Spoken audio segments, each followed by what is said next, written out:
할렐루야.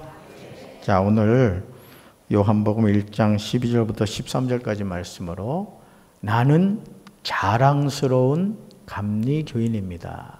나는 자랑스러운 감리교인입니다. 이런 제목으로 여러분과 존 웨슬리의 삶에 대해서 한번 살펴보려고 합니다. 여러분, 이 감리교의 시작은 존 웨슬리 목사님을 통해서 시작이 된 거 아시죠? 네, 오늘이 웨슬리 회심 기념 주일이기도 합니다. 자, 웨슬리는 두 번의 회심의 경험을 하는 것을 보게 되죠. 1725년 1차 회심이 바로 종교적인 회심이라고 하고요. 또 1738년 2차 회심인 복음적인 회심을 통하여 삶의 아주 중요한 전환점을 맞이하게 됩니다. 이제 우리가 표를 볼 텐데, 이 웨슬리의 삶에 있어서 이 두 번의 회심은 아주 중요한 것을 보게 됩니다. 네. 이건 기도를 많이 한 사람만 글자가 보일 것 같습니다. 네. 제가 설명을 드리는 게 낫겠는데, 우선 이 박스를 잘 보시면, 자, 웨슬리의 생애를 3기로 나눈 것을 보게 됩니다. 1기, 2기, 이제 3기로 나눠진 건데, 삶의 유형 첫 번째를 보면 이 종교적인 삶이 있습니다. 종교적인 삶. 그 다음에 이제 1차 회심을 하죠. 그건 보이죠? 1차 회심, 종교적인 회심을 한 거예요. 그 다음에 1차 회심을 했음에도 불구하고 웨슬리는 여전히 종교적인 그 삶을 살아갑니다. 자, 그 다음 2차적인 회심을 하는데, 이때 이제 복음적인 회심을 하는 거예요. 그러면서 이제 복음적인 삶을 살게 됩니다. 사실 우리가 이 웨슬리의 삶을 보면 상당히 충격을 받을 수밖에 없어요. 정말 충격적입니다. 자, 웨슬리가 언제 태어났냐면 1703년 7월 17일 영국의 에벗에서 출생합니다. 한번 따라합시다. 에벗. 발음이 좀 어려워. 에벗에서 출생을 해요. 자, 그리고 1714년 1월 28일 날 차터하우스에 입학을 합니다. 우리로 말하면 이제 중학교 과정 같은 과정이라 보면 되고요. 그 다음에 1720년 6월 24일 옥스포드 대학에 입학을 합니다. 자, 모태신앙으로 태어나서 아버지 사무엘 웨슬리와 수산나 웨슬리 사이에서 태어났어요. 아주 철저한 신앙적인 훈련을 받았음에도 불구하고 그는 종교적인 삶을 살았다는 거예요. 자, 그러는 가운데 1725년 9월 19일 영국 국교의 목사 안수를 받는데, 이때 웨슬리는 책을 읽게 됩니다. 목사 안수를 앞두고 책을 읽었는데, 이제 보이네요. 그 책을 읽는 가운데 이제 종교적인 회심을 하게 되는 거예요. 그렇지만 여전히 웨슬리의 삶은 뭐다? 종교적인 삶이었다는 것이죠. 네. 좀 전에가 좋았는데. 네. 자, 그 다음 1729년 11월 22일 날 이제 옥스포드에서 그 동생인 찰스 웨슬리가 구성한 이 신성회라는 모임의 리더가 됩니다. 그 다음 1735년 10월 14일 조지아 선교사로 이제 파송을 받아요. 그러니까 웨슬리의 이런 모든 삶의 여정은 오직 한 가지예요. 어떻게 하면 하나님의 마음에 드는 삶을 살 수 있을까? 이제 그런 간절한 바람 때문이었죠. 근데 조지아 선교에서 철저하게 이제 실패하게 됩니다. 그러는 가운데 영국으로 다시 돌아와서 웨슬리 생애에서 가장 중요한 1738년 5월 24일 무슨 회심이라고 말해요? 올더 스케이트 회심. 따라합시다. 올더 스케이트 회심. 우리 감리교인은 이걸 꼭 알아야 돼요. 웨슬리가 어디에서 태어났다고요?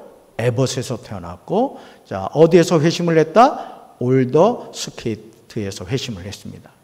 자, 그 다음 1739년 1월 1일 이 페토레인 신도에서 이제 철야 기도를 하는 가운데 불을 받아요. 아주 뜨거운 성령의 역사가 나타나게 되죠. 그 다음 이 불을 받으니까 가만히 있을 수 없잖아요. 1739년 4월 2일 브리스톨에서 야외 설교를 시작합니다. 이제 야외 집회를 한 거예요. 이제 이렇게 됐던 이유가 뭐냐면 웨슬리 목사님이 여러분 1725년 9월 19일 어디에서 목사 안수를 받았어요? 영국 국교에서 안수를 받았어요. 그런데 출교를 당합니다. 쫓겨나요. 이 메도디스트 운동을 한다고 해서 쫓겨나요. 쫓겨났는데 그렇기 때문에 어디 가서 설교를 할 수가 없잖아요. 그러니까 어디서 설교를 했다? 야외에서 설교를 한 거예요. 그 다음에 1739년 4월 이제 그 파운더리 신도에서 이제 메도디즘, 감리교의 신도의 모험을 이제 시작하게 됐고요. 1791년 3월 2일 날 시티 로드에서 88세로 하나님의 부름을 받습니다. 요즘이야 88세가 보통 연령이라고 볼 수가 있겠지만 웨슬리 당시 88세면 아주 엄청나게 장수한 겁니다. 근데 놀라운 사실은 웨슬리는 하나님의 부름을 받기 일주일 전까지 말을 타고 다니면서 복음을 전하는 일을 했어요. 저는 우리 강경제일교회 성도 여러분들도 주님의 부름 받기 전에 복음의 사명을 감당하다가 하나님께 부름 받게 되길 주님의 이름으로 축원합니다. 자, 그래서 이 생애 3기를 통한 회심의 중요성을 한번 보겠어요. 자, 다음 표를 보여줄까요? 네, 다음 표를 보여주시죠. 네, 이겁니다. 오늘 저는 여러분들한테 꼭 이야기하고 싶은 것은 바로 이 부분이에요. 자, 보세요. 과정을 보면 생애에서 신앙이 종교적인 삶에서 회심을 체험하고 복음적인 삶으로 가야 된다는 거예요. 그러니까 적지 않은 성도들이 사실은 이 종교적인 삶을 하다가 인생을 마치는 경우가 많다는 거예요. 교육적인 과정으로 보면 전도를 받았으면 소그룹을 통해서 회심을 체험하고 사역의 자리로 나아가야 된다는 거예요. 자, 인물 두 사람을 우리가 살펴보면 여러분 니고데모 기억하시죠? 니고데모가 어떤 사람이었어요? 바리새인이었죠. 그런데 그 바리새인이었던 니고데모가 누굴 만나게 돼요?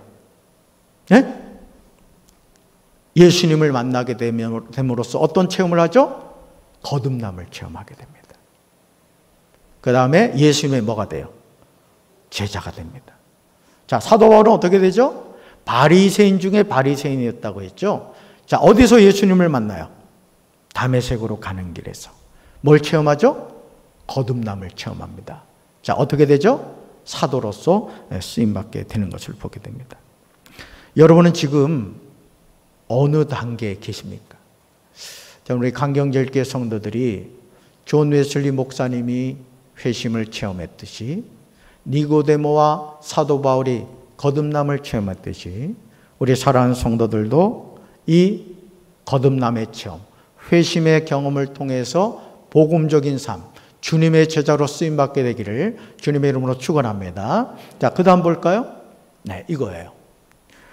우리 메도디스트 연합신도의 구성이라는 건데 여러분 우리 감리교회라는 것이 어떤 그 조직이냐라는 것을 지금 말하고 있는 거예요. 존 웨슬리 목사님은 영국 국교에서 목사 안수를 받았다고 했죠? 근데 웨슬리 목사님은 죽기까지 자신은 영국 국교회를 벗어나지 않으려고 했어요. 그럼에도 불구하고 어떤 운동을 했어요? 메도디스트 운동을 했는데 이 메도디스트 연합신도회 안에는 속회, 보이나요? 속회, 또 뭐가 있어요? 반회, 참회자반, 선발신도회라는 소그룹이 있었어요. 그러니까 여러분, 존 웨슬리 목사님은 어떤 일을 가장 심혈을 기울여서 했느냐면은 이 메도디스트 운동을 통해서 소그룹의 중요성을 깨달았어요. 여러분 사실은 그 여의도 순복음교회 조용기 목사님이 그 구역이라는 것을 어디서 배웠냐면 감리교에서 배운 겁니다. 근데 오늘 원조인 감리교회는 속회가 유명무실해진 경우가 많아요. 근데 여러분 기억하셔야 됩니다. 또 감리교를 다니는 우리 성도들 가운데 속회라고 얘기하지 않고 구역이라고 얘기하는 분들이 있어요. 따라합시다. 속회. 속회가 소그룹의 원조입니다. 그러니까 용어를 정확하게 여러분 아셔야 돼요. 자, 그 다음 볼까요? 메도디스트 연합신도의 조직이에요. 그러니까 우리 웨슬리 목사님은 상당히 조직에 능하신 분이었습니다. 그래서 이 연합신도회라는 조직 안에 좌측을 보시면 신도회가 있었어요. 근데 그 신도회가 신앙교육과 훈련 모임이 있었고, 오른쪽에 보면 신도회가 있는데 또 뭐가 있었어요? 신앙 고백적 영성 훈련 모임이 있었습니다. 그 다음 좌측에 보시면 뭐가 있죠? 속회가 있고요. 또요? 참회자반이 있었고, 뭐가 있죠? 철야기도회, 또요? 지도자의 인도, 이걸 하는 거고요. 그 다음 오른쪽에 보면 신앙 고백적 영성훈련 모임에 밑에 뭐가 있어요? 반회가 있고, 선발신도회가 있고, 애찬회가 있고, 개양예배가 있고, 이거는 개개인 스스로 하는 일이었어요. 그러면서 연합신도회 안에 목회자가 있었는데, 사실은 웨슬리와 함께 영국 국교에서 나온 목회자가 7명 정도밖에 되질 않았어요. 그러니 목회자가 상당수 부족하죠. 그러니까 웨슬리 목사님은 일찍부터 어떤 사역을 했느냐? 평신도 사역을 했어요. 평신도들에게 설교할 수 있는 그 권한을 주었고, 또 평신도들에게 사역할 수 있는 권리를 줬어요. 우리 웨슬리 목사님이 상당히 지혜로운 분이죠. 그래서 순회 설교자, 지역 설교자, 이걸 이제 본처 사역자라고 하고, 평신도 보조자, 평신도 조력자, 여러분 아는 용어 나오죠? 속잔, 또 반장, 유사. 여러분 유사 기억하시죠? 옛날 그 속회 때 유사 있었잖아요. 그죠? 교회. 또 교사, 병자, 신방인, 이런 조직을 가지고 감리교 운동을 하셨습니다. 참 상당히 뛰어난 걸 보게 되죠. 그래서 웨슬리의 생애를 사기를 통해서 이제 살펴보려고 하는데, 쭉 넘어갑시다. 제 1절 한번 봅시다. 웨슬리 목사님의 생애 일기가 뭐냐면 1703년부터 1714년까지 가정에서의 웨슬리의 삶입니다. 이 웨슬리 목사님의 어머니가 이제 수산나 웨슬리이고 아버지가 사무엘 웨슬리였는데, 얼마나 철저하게 가정에서 훈련을 받았는지 몰라요. 우리가 감리교인이라고 하면 존 웨슬리 목사님에 대한 책은 꼭 한번 읽어보셔야 됩니다. 사실은 읽어보셔야 되는데, 존 웨슬리는 1703년 6월 28일 영국 국교의 목사인 사무엘 웨슬리와 그의 아내 수산나 웨슬리의 15번째 자녀로 태어났습니다. 금술이 얼마나 좋았는지 자녀를 15명이나 낳았어요. 우리 감리교는 자녀를 많이 낳아야 됩니다. 15명을 낳았는데 이제 다 죽고 10명만 생존했습니다. 그래서 웨슬리는 3남 7녀 가운데 둘째 아들이었어요. 그래서 이 웨슬리에 대해서 어떻게 평가를 하냐면 설교자다, 신학자다, 목회자다, 또 대부흥사다, 또 조직자다, 이런 여러 가지를 얘기하는데, 어쨌든 이 웨슬리의 친가와 외가가 모두 명문가였습니다. 아주 신앙의 명문가였어요. 그리고 여러분, 이 웨슬리 집안은요 다 옥스포드 출신이었어요. 잉글랜드 하면 뭐가 나와요? 옥스포드가 나오죠. 다 옥스포드 출신이었어요.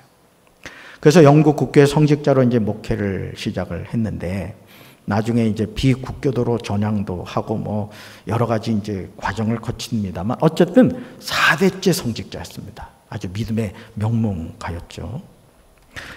그러면서 웨슬리의 삶에 있어서 이 영국 국교와 이 청교도의 유산이 그의 삶에 아주 잘 이렇게 결합되는 것을 보게 됩니다.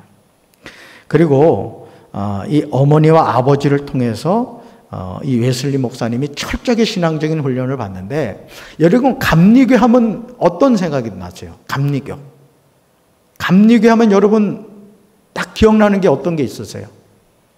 감리교는요 예전과 성례전에 상당히 뛰어납니다. 그래서 사실은 이 웨슬리 목사님 같은 경우도 이 예전적인 걸 상당히 중요하게 그렇게 생각을 하셨어요.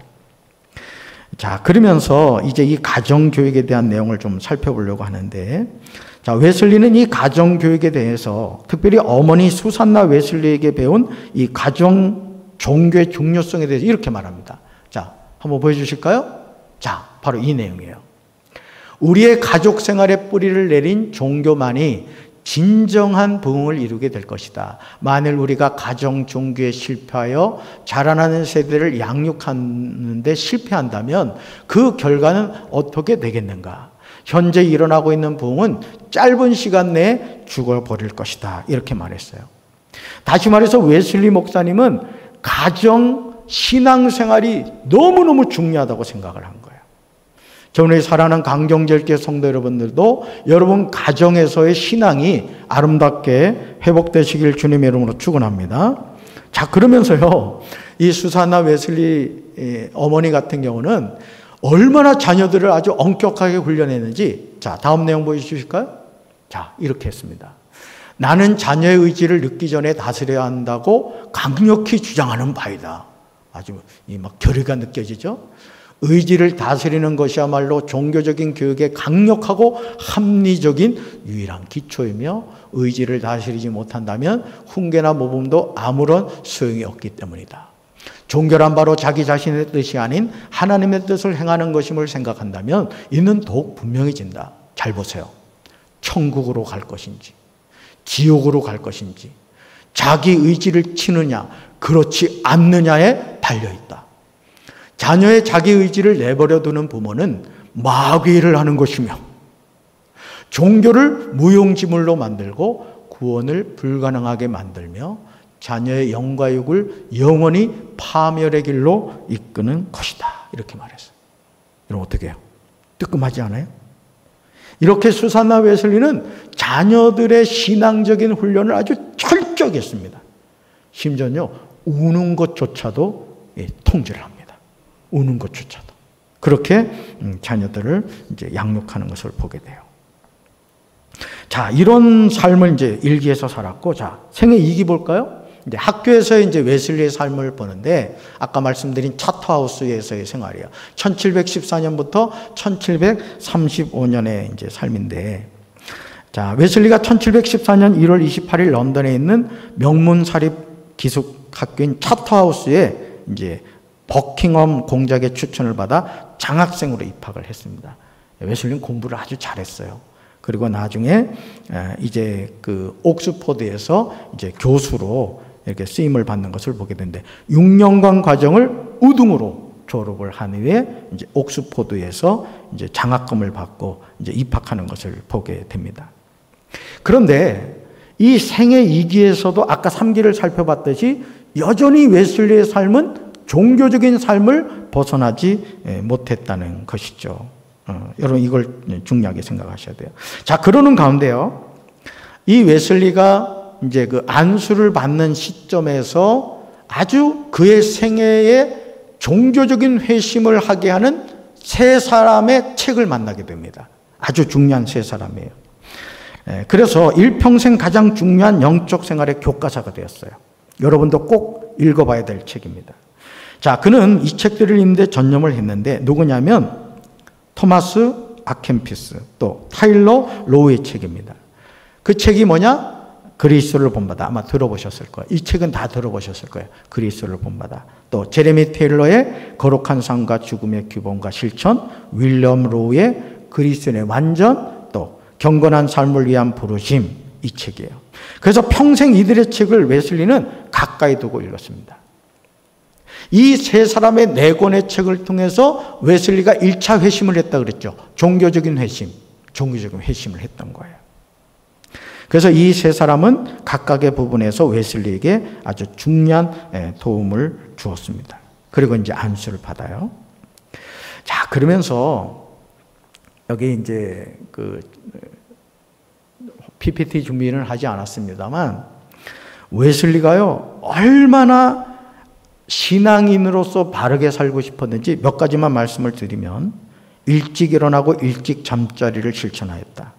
또 매일 영적 일기를 쓰며 한 주간의 하루는 편지를 썼다. 또 매주일 그리고 가능한 모든 기회에 성만찬을 받았다. 또 매일 9시, 12시, 오후 3시. 여러분 이 기도 기억나세요? 오전 9시, 정오, 오후 3시. 이거 누가 하는 기도예요? 성경에. 유대인들이 하는 기도잖아요. 근데 웨슬리도 하루에 3번씩 기도를 했어요. 또 매주 수요일과 금요일에 금식을 하고 오후 3시까지는 아무것도 먹지 않았어요. 또 매일 1시간씩 사람들에게 전도하고 신앙생활에 관해 권면했어요. 그렇지만 여전히 웨슬리는 어떤 상태예요? 종교적인 삶을 살고 있었다는 거예요. 가난한 집 아이들을 위해 학교를 설립하고 가르칩니다. 자, 그러면서 엄격한 절제의 삶은 옥스퍼드 학생들에게 조롱거리가 됩니다. 신성애, 성경벌레, 또 메도디스트라는 이 별명을 듣게 돼요. 사실은 우리가 이 감리교를 메도디즘 이렇게 말하죠. 또 감리교도를 메도디스트 이렇게 말하는데 이게 좋은 말이 아니에요. 규칙쟁이라는 말이에요. 아주 철저하게 정해진 규칙대로 살아가는 사람들이다. 이제 이런 뜻이거든요. 자, 그런데 이 찰스 웨슬리 동생이 먼저 시작했던 이 신성애는 자기 성찰과 매일 기도의 목적은 자기 개혁을 통하여 모든 면에서 마음의 성결과 생활의 성결을 이루는 거예요. 자, 한번 내용을 볼까요? 자, 이겁니다. 자, 1729년 나는 오직 하나이고 유일한 진리의 기준이며 순전한 종교의 유일한 모델인 성경을 읽은 뿐 아니라 배우기 시작했다. 아주 처음 4명의 사람이 함께 모였을 때부터 우리는 한 책의 사람이었다. 우리는 하나의 유일한 판단 규칙, 즉 성경의 기독교인들이 되기로 다짐했다. 자, 웨슬리는 어떤 사람이었다? 한 책의 사람이었다. 성경을 아주 중요하게 생각했던 사람입니다. 자, 그 다음 우리 상기로 가볼까요? 자, 3기는 1735년부터 1738년입니다. 조지아 선교지에서의 웨슬리의 삶에 대한 거예요. 자, 웨슬리의 혈통을 조사해 보면 그의 가문에는 이 늘 성교에 대한 관심이 있었어요. 그리고 수산나 웨슬리가 뭐라고 얘기했느냐면 내게 20명의 아들이 있다면 혹시 다시 만나게 되지 못한다 해도 그들이 이와 같은 임무에 일하는 일에 기뻐하지 않으면 안 된다. 자식이 존 웨슬리가 선교사로 나간다는 것에 대해서 아주 기뻐합니다.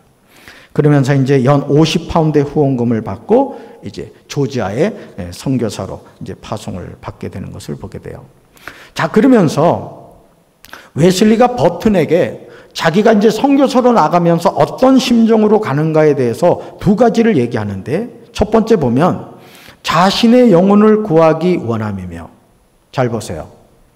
웨슬리가 지금 영국 국교의 목사로서 안수를 받았잖아요. 그렇죠? 성공의 안수를 받았다고요. 자, 그런데 웨슬리는 지금 뭐라고 얘기하고 있어요? 자신의 영혼을 구하기 원함이며 이교도들에게 그리스도의 복음을 전함으로 복음의 진정한 의미를 배우려고 하는 것이다. 이렇게 말하고 있는 것을 보게 됩니다. 자, 그래서 웨슬리는 복음의 진정한 의미를 배우려는 의도로 아메리카 선교사로 자원한 그는 복음 안에 자신이 경험하지 못한 생생한 차원이 있음을 기대했어요. 그런데 선교 현장에 갔을 때 이런 웨슬리의 기대가 신기루처럼 사라지게 되는 것을 보게 됩니다. 자, 그런데요, 하나님은 우리가 하나님을 향하여 어떤 선한 뜻을 가질 때 누군가를 통해서 어떤 환경을 통해서 우리를 만나주세요. 잘 보세요. 자, 드디어 이제 웨슬리가 조지아의 선교사로 이제 시몬스호의 그 배를 타고 이제 57일 동안 대서양을 항해하여 조지아로 갑니다. 그런데 그 시몬스호 배에서조차도 메도디스트라 했잖아요. 아주 철저하게 정해진 시간에 기도하고 금식하고 구제하는 일을 하고 아주 철저하게 아주 신앙적인 그런 규칙적인 생활을 합니다. 자, 그런데 어떤 일이 일어나느냐? 풍랑을 만나게 되는 거예요. 그러니까 여러분, 우리가 인생의 풍랑이 하나님이 우리를 향한 축복일 수 있으면 믿으시기 바랍니다. 자, 시몬스호 배를 타고 가는데 뭘 만났다고요? 풍랑을 만났어요. 그런데 풍랑을 만나니 배가 어떻게 되겠어요? 그냥 막 뒤집어지려고 막 난리가 난 거예요. 1736년 1월 25일 일기에서 이 웨슬리가 이렇게 써놨습니다. 영국 사람 사이에는 귀를 찌들 듯한 비명이 터져 나왔다. 그러나 독일 사람들은 조용히 계속하여 시편을 낭독하였다. 똑같이 시몬스호의 배를 타고 있어요. 배가 뒤집힐 것처럼 막 난리를 칩니다.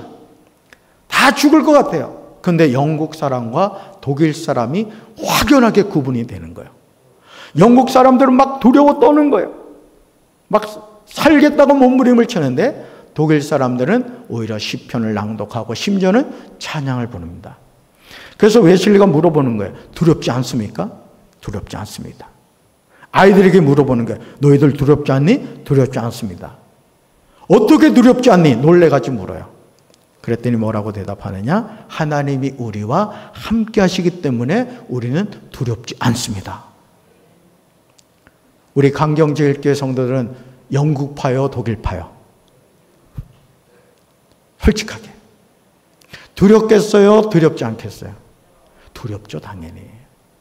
그러니까 웨슬리가 너무 충격을 받은 거예요. 어떻게 영국 사람들은 하나같이 다 두려워하는데 독일 사람들은 거기서 성경을, 시편을 낭독하고 찬송을 하더라는 거예요. 여기서 이제 충격을 받습니다. 자, 그리고 드디어 조지아주에 도착을 해요. 그리고 누구를 만나느냐? 여러분, 이 만남이 참 중요합니다. 누구를 만나느냐면 오글돌프 이 사람이 스판겐버그와 함께 이제 사반나로부터 돌아옵니다. 이 스판겐버그라는 사람을 만나요. 이 모라비안 목사예요, 이분이. 한번 따라해봅시다. 스판겐버그.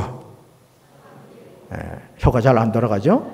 스판겐버그라는 사람을 만나요. 여러분, 만남이라는 게 이렇게 중요해요. 자, 근데 웨슬리가 지금 직분이 뭐예요? 영국 국회에서 안수를 받은 목사입니다. 그런데 모라비안 목사인 스판겐버그가 이렇게 말해요. 보여줄까요? 잘 보세요. 이 질문이 정말 아주 핵을 찌르는 거예요. 자, 스판겐버그가 이제 웨슬리에게 말하는 거예요. 네, 형제요. 나는 먼저 당신에게 한두 가지 물어야겠습니다. 당신 자신 속에 증언이 있습니까? 여러분, 속으로 대답하셔야 돼요. 하나님의 성령이 당신의 영과 더불어 당신이 하나님의 자녀됨을 증언합니까? 그랬더니 나는 놀랐대요. 누가 놀랐다는 얘기예요? 웨슬리가 놀랐대요. 웨슬리가 지금 직분이 뭐예요?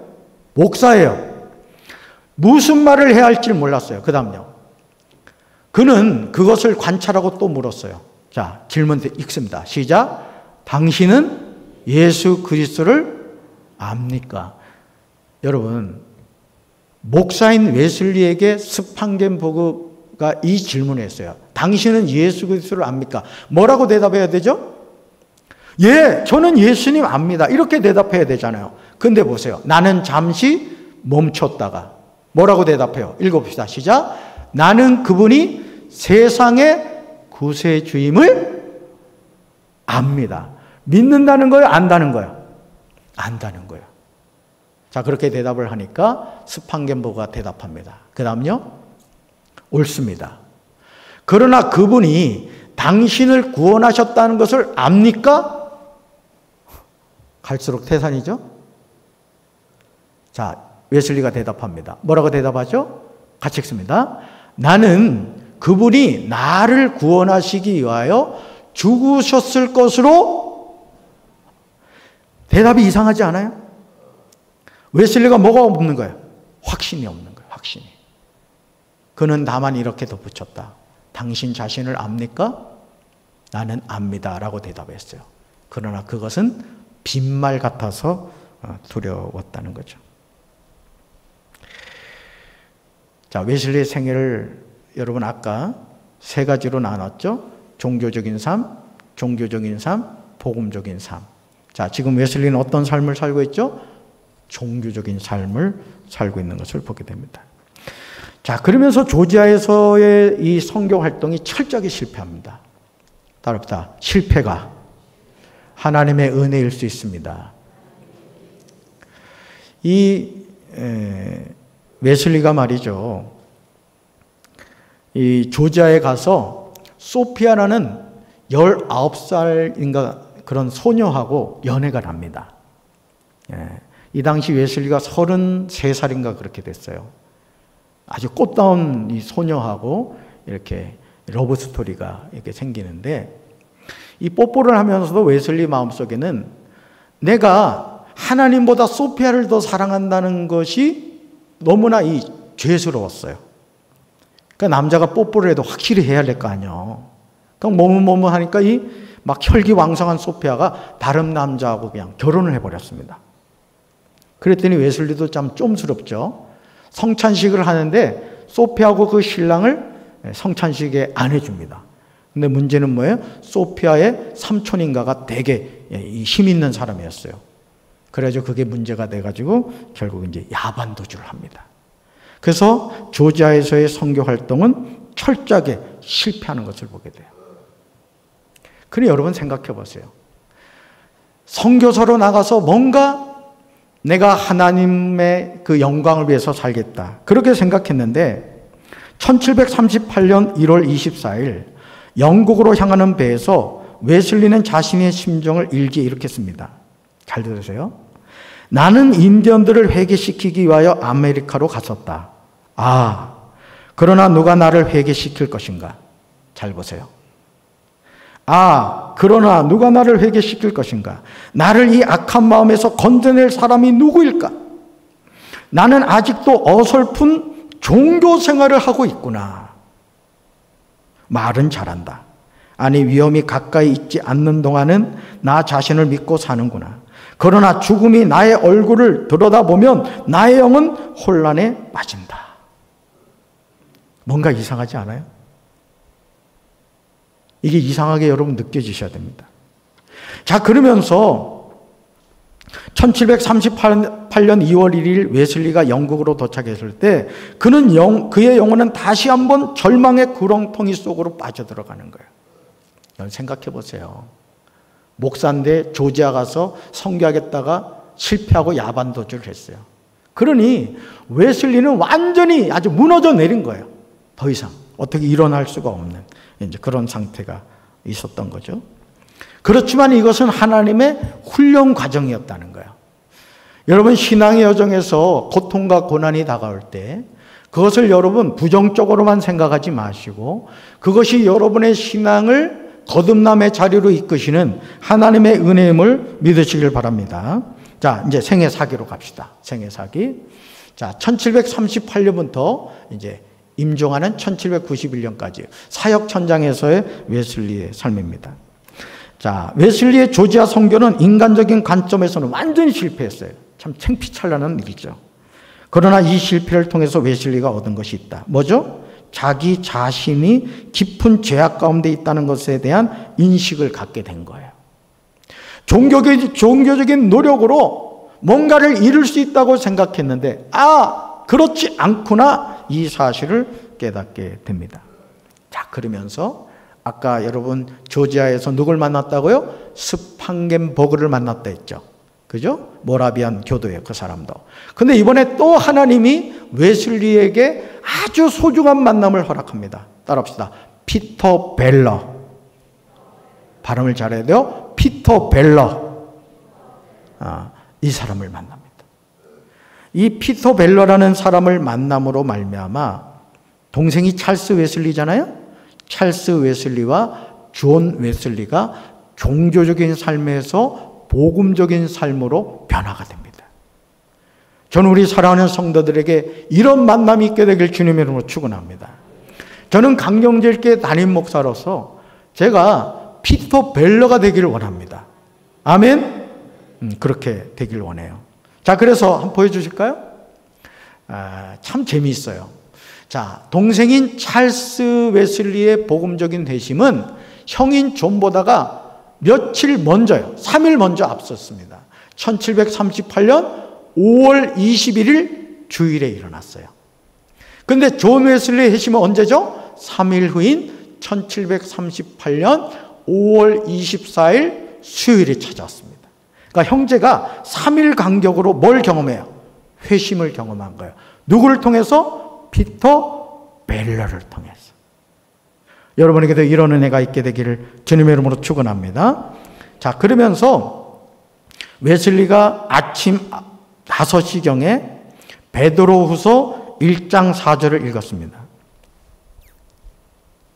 그리고 집을 나오기 전에 읽은 말씀이 마가복음 12장 34절인데 이런 말씀이에요. 내가 하나님의 나라에서 멀지 않도다. 할렐루야. 이런 은혜가 여러분에게 있게 되길 주님의 이름으로 축원합니다.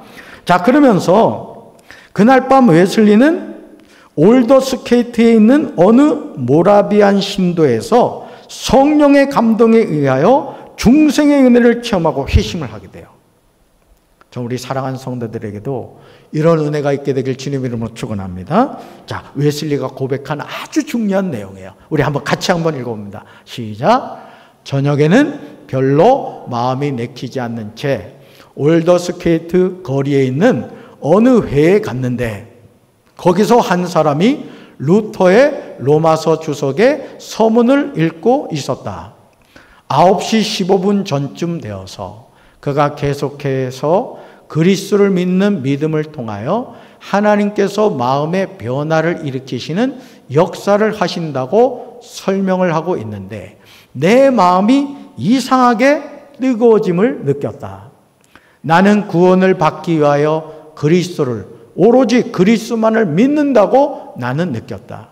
뿐만 아니라 주께서 내 모든 죄를 씻으시고 나를 죄와 사망의 법에서 구원하셨다는 확신이 생겼다. 아멘. 여러분 생각을 해보세요. 신앙의 4대째. 어린 시절부터 어머니 수산나 웨슬리를 통해서 또 사무엘 웨슬리를 통해 철저하게 신앙적인 훈련을 받았어요. 영국 국교의 목사 안수도 받았어요. 선교사로 나가서 복음을 전하는 일도 했어요. 그런데 그런 웨슬리가 언제 경험을 체험합니까? 1738년 5월 24일이에요. 웨슬리가 뭐라고 말하는지 아세요? 자신이 1738년 5월 24일 이전까지 그는 자신이 기독교인이 아니라고 느꼈습니다. 그날 이후 그는 자신이 누구인지 알게 되었고 성령의 증거하심에 따라 자신이 하나님의 자녀라는 것을 알게 되었다는 거죠. 하나님을 만난 거예요. 저는 우리 사랑하는 강정제일교회 성도들이 이 올더스케이 회심의 체험을 하게 되시길 주님의 이름으로 축원합니다. 하나님을 만난 거예요. 자, 하나님을 만난 이 웨슬리가 어떻게 됩니까? 그 회심을 체험한 이후 그는 가만히 있을 수 없었어요. 웨슬리의 이 설교의 4단계 변화 과정을 보면 그걸 알 수 있습니다. 하나님의 말씀을 전했을 때 1단계에서는 전혀 결실을 보지 못했어요. 그런데 4단계가 되니까 말씀만 전해도 사람들이 그 말씀을 듣고 막 회개하고 돌이키는 역사가 나타나는 거예요. 저는 우리 강정제일교회에 이런 하나님의 은혜가 나타나게 돼야 된다고 믿습니다. 할렐루야. 그리고 나서 페토레인 신도에서 철야 기도 때 성령의 불을 받습니다. 회심을 체험한 이후에 성령의 불을 받는 거예요. 여러분 불을 받으니까 웨슬리가 가만히 있을 수 없었죠. 자, 어떻게 합니까? 야외 설교를 나가는 거예요. 그래서 아버지 사무엘 웨슬리의 관 위에서 복음을 전합니다. 그랬더니 사람들이 그 복음을 듣고 막 돌이키고 회개하는 그런 역사가 나타나는 것을 보게 됩니다. 저는 우리 강경재단에도 이런 하나님의 강한 임재와 역사가 나타나야 한다고 믿습니다. 결국 여러분 우리의 삶에서 웨슬리의 생애 중요한 3기로 다시 돌아가 본다면 종교적인 삶, 복음적인 삶이라고 했어요. 저는 우리 사랑하는 강정제교회 성도 여러분들이 내가 목사다, 내가 장로다, 내가 권사고 집사다, 내가 신앙의 몇 대다, 이게 중요한 게 아니라는 거예요. 내가 하나님을 만나야 될 줄로 믿습니다. 회심의 체험을 한다는 것은 이것은 선택사항이 아니라는 거예요. 결국 웨슬리의 이 회심의 체험이 오늘 저와 여러분을 메소디스트, 감리교인을 만든 거예요. 그래서 여러분 저는 존 웨슬리 목사님의 이 책을 읽으면서 깨달았던 게 뭐냐면 참 그리스도인으로 산다는 것이 무엇인가를 알게 되었어요. 여러분 명목상의 그리스도인이 되면 안 됩니다. 머리로 아는 하나님이 아니라 내가 만난 그 하나님, 내가 다메섹으로 가던 그 사울이 하나님을 만남으로 그가 바울이 된 것처럼 오늘 우리의 삶에도 이런 하나님의 역사가 나타나야 된다고 믿습니다. 그래서 제가 이 박사학위 논문에서 이야기하고자 했던 것이 뭐냐면 이제 메소디스트 소그룹의 6단계 이제 세가족 정착 시스템에 대한 것을 이제 사실 이제 써갔어요.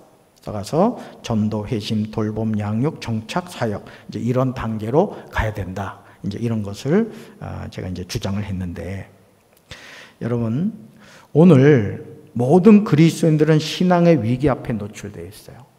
여러분 코로나19가 오늘 우리에게 뭐를 말하고 있죠? 내가 갖고 있는 신앙이 진짜냐? 내가 정말 예수를 믿고 있느냐? 이걸 우리에게 지금 묻고 있습니다. 국가가 부도가 나고 기업이 부도가 나고 가정이 부도가 나고 있어요. 초롱성과 같으리라 확신했던 교회들이 부도가 나고 있습니다. 여러분의 신앙은 부도 직전이 아닙니까? 여러분 스스로에게 한번 물어보셔야 돼요. 그러면서 웨슬리가 우리에게 마지막으로 던지는 중요한 질문이 있어요. 바로 이겁니다. 우리 같이 한번 읽습니다. 메소디스트 이렇게 읽으면 됩니다. 자, 같이 읽습니다. 시작. 나는 메소디스트라 불리는 이들이 유럽이나 아메리카에서 다 사라진다 해도 두려워하지 않을 것이다. 내가 정말 두려워하는 것은 그들이 경건의 능력은 상실한 채 경건의 모습만 남은 하나의 죽은 공동체로 전락하는 것이다. 만일 그들이 처음부터 경험했던 성경적 진리와 그것을 실제화시키는 영의 능력, 그리고 이를 지속적으로 실천하는 훈련, 이 전체를 꽉 붙들지 않는다면 의심의 여지 없이 그렇게 되고 말 것이다. 웨슬리는 메소디스트, 감리교가 사라지는 걸 두려워하지 않았어요.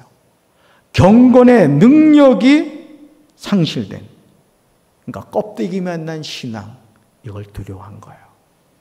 여러분 어떻습니까? 경건의 능력을 갖고 있습니까? 여러분 회심을 체험하셨어요?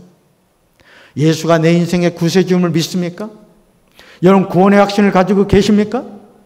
저는 우리 사랑하는 강경제일교회 성도 여러분들이 이 웨슬리의 삶을 돌이켜보면서, 사실은요 저도 이 웨슬리의 생애를 이렇게 제가 그 논문을 쓰기 위해서 살피면서 이건 좀 심한 거 아니야? 라는 생각이 들었어요. 어릴 때부터 그렇게 철저하게 신앙적인 훈련을 받았는데 웨슬리가 이 회심의 체험을 한 것이 목사 안수를 받고도 한참 이후였습니다. 웨슬리가 어디 있나? 하여간 상당히 늦게 이 회심을 체험을 했습니다. 오늘 우리 삶도 마찬가지예요. 저는 오늘 여러분들에게 이 도전을 주고 싶어요. 과연 나는 웨슬리가 체험한 그 회심을 했는가? 나는 구원의 확신이 있는가? 나는 구원받을 만한 믿음이 있는가? 자, 시몬소 배를 타고 왔던 영국 사람들과 독일 사람들이 그 풍랑 앞에서 영국 사람들은 두려워 떨었지만 독일인들은 하나님을 찬양했어요. 여러분 인생의 풍랑 앞에서 여러분 어떻게 하시겠습니까? 저는 우리 사랑하는 성도 여러분들이 명목상의 그리스도인이 아니라 참된 그리스도인이 되셔서 하나님이 우리에게 주시는 구원의 확신을 가지고 천국 백성 되기를 주님의 이름으로 축원합니다. 자, Q&A 한번 볼까요? 자, 존 웨슬리의 삶에서 1차 종교적인 회심과 2차 복음적인 회심이 없었다면 그의 생애는 어떻게 되었을까요? 당신은 신앙생활의 여정에서 회심의 경험을 하셨습니까? 라는 거예요. 여러분, 자, 사울이 다메섹에서 예수님 만나지 않았으면 어떻게 됐을까요? 그는 구원받지 못했습니다. 웨슬리의 삶도 마찬가지라는 거예요. 자, 그 다음 볼까요? 웨슬리가 수산나를 통해서 신앙적으로 철저하게 가정교육과 훈련을 받았음에도 불구하고 그가 올더스케이트 회심을 경험하기 전에 명목상의 그리스도인으로 살았다는 것에 대해서 어떻게 생각하십니까? 그는 회심 전에는 그리스도인이 아니었다고 스스로 말했어요. 여러분 어떠세요? 이 질문에 한번 대답해 보세요. 그 다음 볼까요? 사람이 하나님의 자녀가 된다는 것은 무엇을 근거로 해서 되는 것일까요? 니고데모, 바울, 성경에 나오는 다양한 사람들의 삶을 통해서 대답해 볼까요? 여러분 자신은 어떻습니까? 하나님의 자녀가 되는 것은 무엇을 근거로 해서 되는 것이죠? 믿음을 통해 되는 줄로 믿습니다. 자, 그 다음 볼까요? 존 웨슬리가 교육과 훈련의 한계성을 알매도 불구하고 메도디스트 소그룹을 통해서 야외 설교를 듣고 회심하고 돌아오는 사람들을 소그룹에서 돌보고 양육하고 정착시킨 이유는 무엇일까요? 오늘 교회 안에 있는 교육과 훈련은 과연 필요한 것일까요? 라는 거예요. 그래서 여러분 속회가 중요한 겁니다. 여러분 신앙생활하면서 속회 반드시 포함되셔서 그 속회 안에서 서로의 신앙적인 것을 이야기하고 점검해 주는 그런 과정이 있어야 됩니다. 자, 그 다음 볼까요? 이게 중요한 거죠. 존 웨슬리의 가문은 누구나 부러워할 명문가입니다. 그럼에도 피터 벨로와의 만남 후 동생 찰스 회심이 1738년 5월 21일 주일에 존의 회심이 3일 후인 1738년 5월 24일 수요일에 있었습니다. 그리고 더욱 충격적인 것은요, 이거예요. 어머니 수산나 웨슬리의 회심이요, 1740년 1월 4위 웨스틀리 홀에서 성찬을 받을 때 회심을 경험합니다. 충격 아니에요?